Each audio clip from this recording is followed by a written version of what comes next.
Hello friends, welcome back JP law classes में आप सबका स्वागत है। दोस्तों, यह आज राजस्थान ईपीएफ का टेस्ट नंबर 16 है।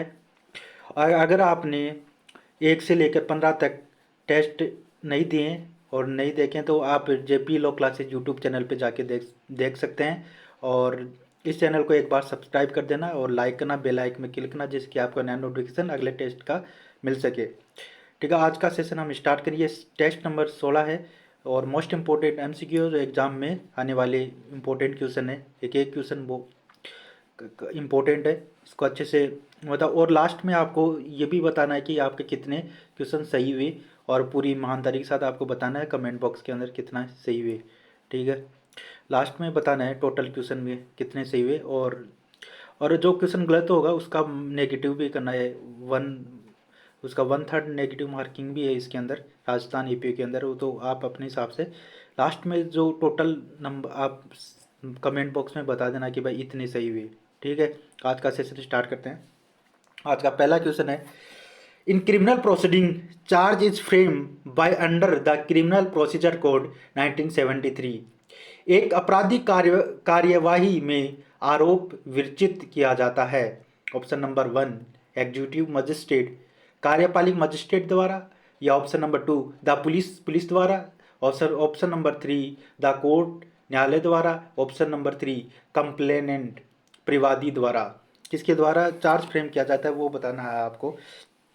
एनसीआरपीसी में चार्ज किसके द्वारा फ्रेम किया जाता है, तो इसका राइट आंसर क्या होगा दोस्तों? इसका राइट आंसर हो जाएगा ऑप्शन नंबर 3, कोर्ट न्यायालय द्वारा चार्ज फ्रेम किया जाता है। ठीक है, नेक्स्ट क्वेश्चन अगर कोई डाउट हो तो आप कमेंट बॉक्स में पूछ सकते हैं। किसी क्वेश्चन में आपको कोई डाउट लगे तो ठीक है, आप कमेंट बॉक्स में बताइए। एक बार इस सेशन को लाइक कर देना और शेयर कर देना। ठीक है, और एक बार इस चैनल को भी सब्सक्राइब कर देना अगर आप इस चैनल पर नए हैं।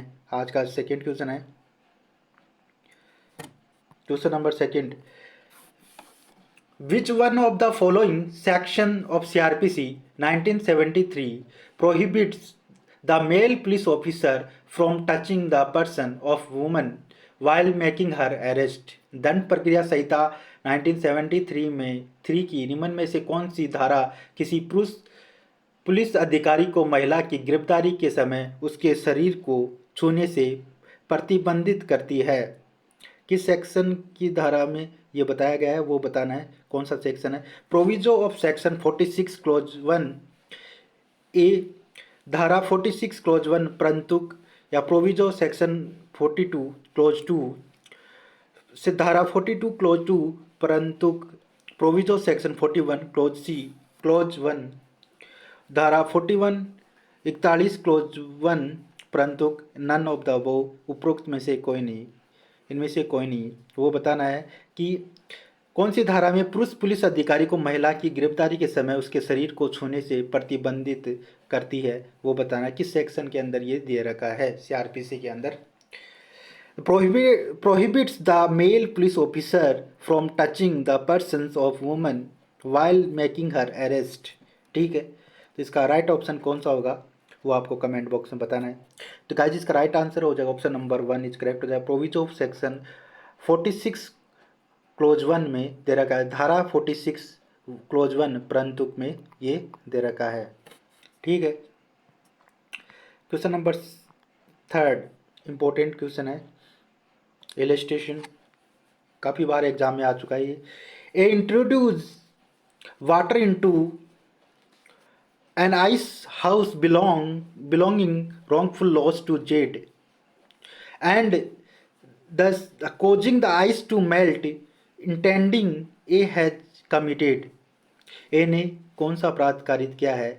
यह कि सदोष हानि करने के आशय से उसकी बर्फ के घर में पानी छोड़ देता है। उसका बर्फ का घर था, जो आइस से बना हुआ घर था, उसमें पानी छोड़ देता है और इस प्रकार का बर्फ को गला देता है।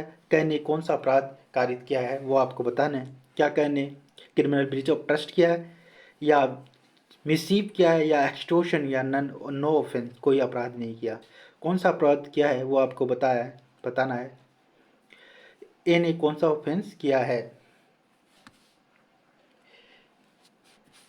तो गाइज इसका राइट आंसर हो जाएगा ऑप्शन नंबर थर्ड का कौन सा सी होगा वो आपको बताना है फटाक दे। एक बार गाइज इस सेशन को लाइक कर देना।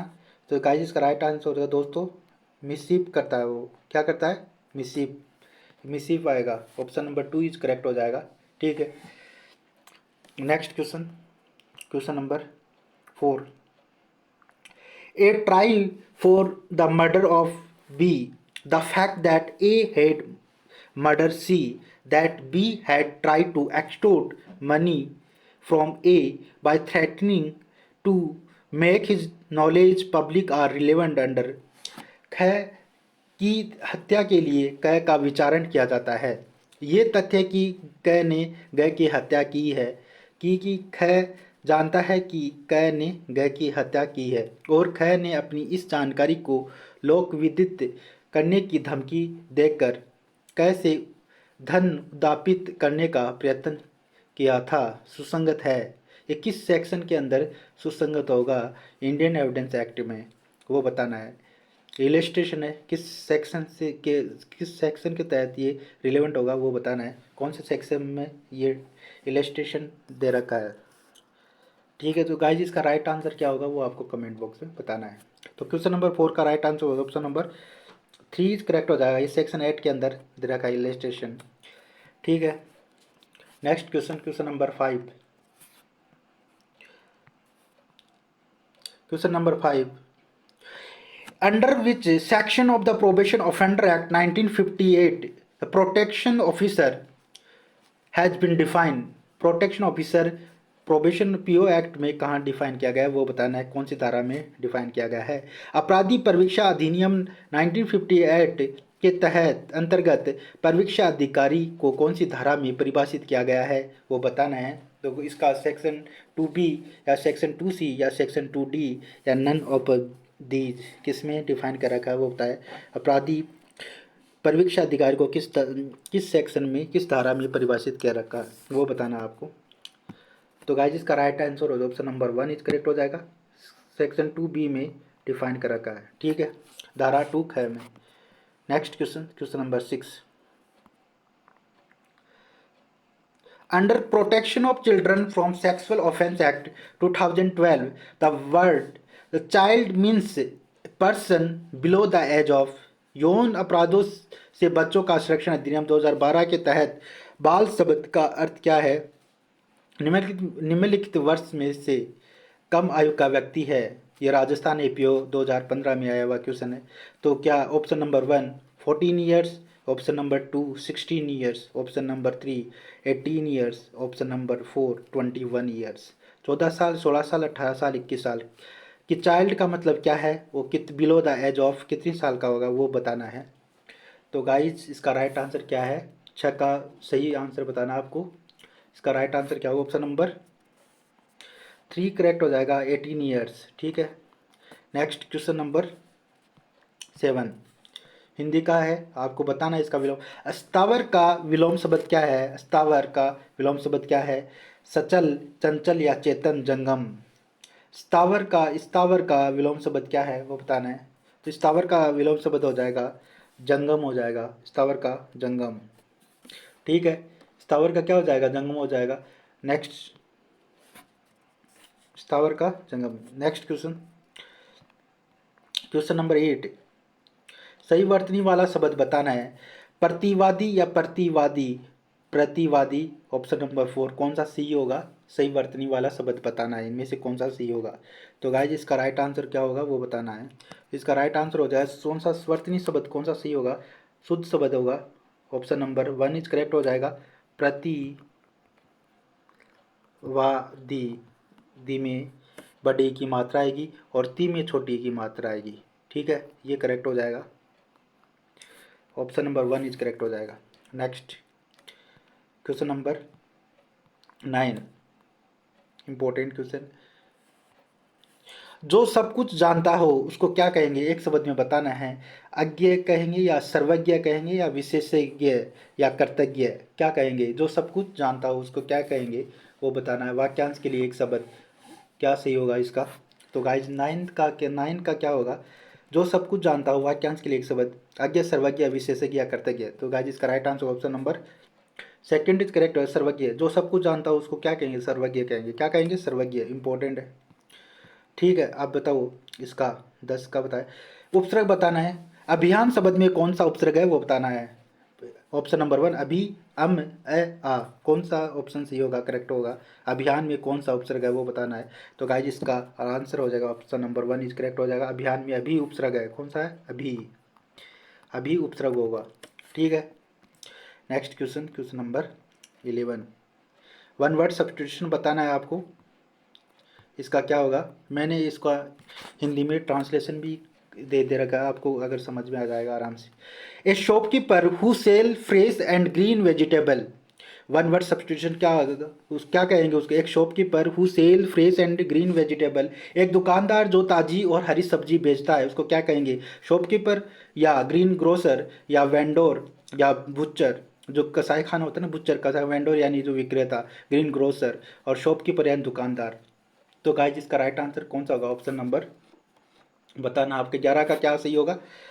एक शॉपकीपर जो sell fresh and green vegetables, जो एक दुकानदार जो ताजी और हरी सब्जी बेचता है, उसको क्या कहेंगे? तो गाइस उसको कहेंगे ग्रीन ग्रोसर। तो option number B is correct हो जाएगा। क्या कहेंगे उसको? ग्रीन ग्रोसर कहेंगे। ठीक है।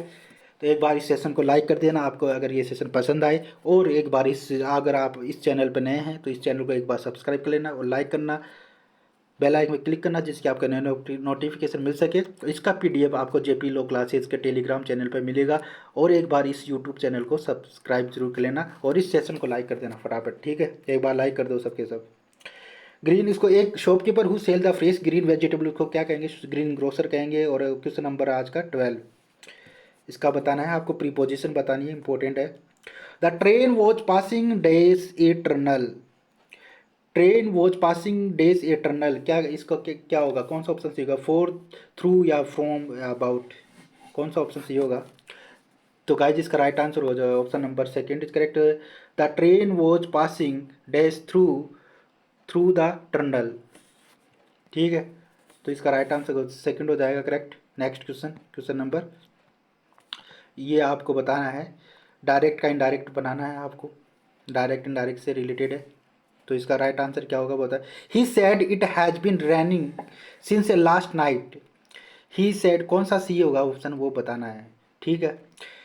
तो इसका राइट आंसर कौन सा होगा? He said that it had raining rained since last night. Option number 1। Option number 2, he said that it had been raining since the night before. और option number 3, he said that he had been running since yesterday।